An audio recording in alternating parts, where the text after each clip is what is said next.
রাসূল সাল্লাল্লাহু আলাইহি সাল্লামকে বলছেন ফাইদা ফারাগতা ফানসব, শক্তিশালী বাক্য। অতএব যখন আপনি অবসর পান পরিশ্রম করুন। স্বস্তি এবং কষ্টের সাথে এর সম্পর্ক কি? স্বস্তি এবং কষ্টের সাথে এর সম্পর্ক কি? আল্লাহ চান না আমি আর আপনি যেন অলস হয়ে বসে থাকি। যখন আমরা কোনো কঠিন সময় থাকি তখন আল্লাহ চান আমরা যেন প্রচুর পরিশ্রম করি। অন্য মানুষদের দেখবেন যখন তারা কোনো কঠিন সময় পতিত হয় সবকিছু ছেড়ে দিয়ে একেবারে হতাশ হয়ে বসে থাকে। তারা নিরাশ হয়ে পড়ে, উদ্বিগ্ন হয়ে পড়ে, সবকিছু বাদ দিতে শুরু করে। কিন্তু বিশ্বাসীদের বেলায় যখন তুমি কঠিন কোনো পরিস্থিতিতে পড়ো তখন তুমি অবসর পেলেই নিজেকে কঠোর পরিশ্রমে নিয়োজিত করো, নিজেকে কাজে লাগাও, উৎপাদনক্ষম বানাও। উলামারা এই আয়াত নিয়ে প্রচুর মন্তব্য করেছেন। যখন দাওয়ার কাজ থেকে অবসর পান তখন নিজেকে ইবাদতের কঠোর পরিশ্রমে নিয়োজিত করুন। ইবাদত থেকে অবসর পাওয়ার পর দাওয়ার কাজে আত্মনিয়োগ করুন। রাসূলুল্লাহ সাল্লাল্লাহু আলাইহি সাল্লামকে বলা হচ্ছে এক কাজ থেকে অবসর পাওয়ার পরে অন্য কাজে নিজেকে ব্যস্ত রাখুন। আমার আর আপনার জন্য প্রশ্ন হলো, কত সময় আমরা অপচয় করি এমনটা ভেবে যে জীবন কত দুর্বিষহ।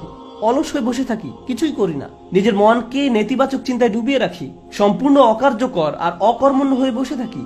অথচ আল্লাহ বলছেন তোমার হাতে অনেক বেশি অবসর সময় আছে আর তুমি এই সময়ে কোনো কাজেই লাগাচ্ছ না।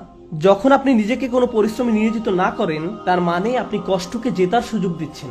আয়াতটা শুরু হয়েছে ফা অক্ষর দিয়ে, ফা আস-সাবাবিয়া, অর্থাৎ অতএব। তুমি যেহেতু স্বস্তি কামনা করো তাই তোমার নিজেকে পরিশ্রমে নিয়োজিত করতে হবে। এটা শেখার ফলে তোমার উচিত নিজেকে পরিশ্রমে নিয়োজিত করা। তাই আমার আর আপনার উচিত একটি অর্থপূর্ণ এবং প্রোডাক্টিভ জীবনযাপন করা। মাঝে মাঝে জীবনে অতিরিক্ত চাপের কারণে আমরা ভেঙে পড়ি, আমরা সহজেই একেবারে ভেঙে পড়ি দুঃখ, হতাশায়, উদ্বেগ বা উৎকণ্ঠায়। এরকম হওয়া দোষের কিছু নয়, কিন্তু আমাদেরকে শিখতে হবে কিভাবে আল্লাহর কিতাবের মাধ্যমে এই কষ্টকর অভিজ্ঞতার সময় মানসিক শক্তি অর্জন করব।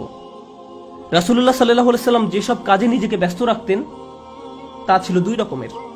এটা মনে রাখতে চেষ্টা করুন। দুই ধরনের কাজ আছে যা আপনাকে ব্যস্ত রাখতে পারে। আমি আপনাদের জন্য তৃতীয় আরেকটি যুক্ত করব।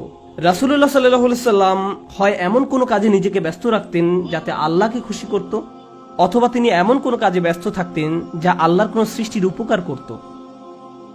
তিনি হয় শুধু আল্লাহর জন্য কিছু করতেন, নামাজ পড়া, জিকির করা, এই কাজগুলো ছিল শুধু আল্লাহর জন্য, অথবা তিনি কাউকে সাহায্য করতেন, তিনি কাউকে পথ দেখাতেন, শিক্ষা দিতেন, এমনকি তিনি মানুষকে জীবিকা উপার্জনের জন্য সাহায্য করতেন।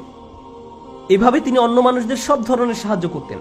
এখন আপনি নিজেকে প্রশ্ন করুন, এই দুই ধরনের কাজের কোনটি আপনি করছেন? আমি কি এমন কিছু করছি যা আল্লাহকে খুশি করছে, বা আমি কি এমন কিছু করছি যা কারো জীবনে স্বস্তি নিয়ে আসছে? মূলত আল্লাহ অন্য একটি সূরায় রাসূলুল্লাহ সাল্লাল্লাহু আলাইহি সাল্লামকে এই কাজগুলো সম্পর্কে বলেছেন, ফাআম্মাল ইয়াতীমা ফালা তাকহার ওয়া আম্মাস সাইলা ফালা তানহার ওয়া আম্মা বিনি'মাতি রাব্বিকা ফাহাদ্দিস। সুতরাং আপনি এতিমদের প্রতি কঠোর হবেন না, আর ভিক্ষুককে আপনি ধমক দিবেন না। কিন্তু আপনি যখন অতিরিক্ত চিন্তা করতে থাকবেন নিজের সমস্যাগুলো কতটা খারাপ, জীবনটা কেমন দুর্বিষহ, কিভাবে সবকিছু তার গতিপথ হারিয়ে ফেলছে, কোনো কিছুই কোনোদিন ঠিক হবে না, তাহলে নিজের মাঝে আপনি অতিরিক্ত ডুবে আছেন, আপনি নিজেকে নিয়েই পড়ে আছেন। এভাবে নিজেকে নিয়ে পড়ে থাকলে আল্লাহর সাহায্য আসে না, এভাবে আল্লাহর সাহায্য আসে না। আল্লাহ বলেন ওয়া ইলা রাব্বিকা ফারগাব, এবং আপনার পালনকর্তার প্রতি মনোনিবেশ করুন। আমি আর আপনি যে সমস্যাগুলোর মাঝে দিন পার করছি আজ সেগুলোকে অনেক বেশি, অনেক বড় বলে মনে হয়। সমস্যা ছাড়া আর কিছু নিয়ে আমরা ভাবতে পারি না, কিন্তু একটু সামনে এগিয়ে চিন্তা করলে বুঝবেন আমরা সবাই একটা গন্তব্যের উদ্দেশ্যে ছুটছি, আর সেই গন্তব্যটি হলো আল্লাহর সাক্ষাৎ। ওয়া আন্না ইলা রাব্বিকাল মুনতাহা।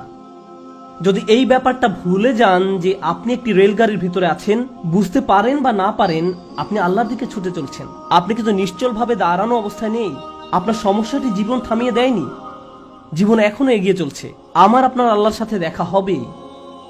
আপনি যখন বুঝবেন আমি যাই করি না কেন এই ভ্রমণ থামানোর কোনো উপায় নেই, তখন আপনার পক্ষে নিজের গন্তব্যের প্রতি মনোনিবেশ করা অনেক সহজ হবে। এই মুহূর্তে আমি যে এলাকা অতিক্রম করছি, যে সমস্যাপূর্ণ এলাকা অতিক্রম করছি, একসময় এটা পার হয়ে যাবে, কারণ এটা আমার গন্তব্য নয়। আমার গন্তব্য হলো আল্লাহ আযজা ওয়া জাল্লা।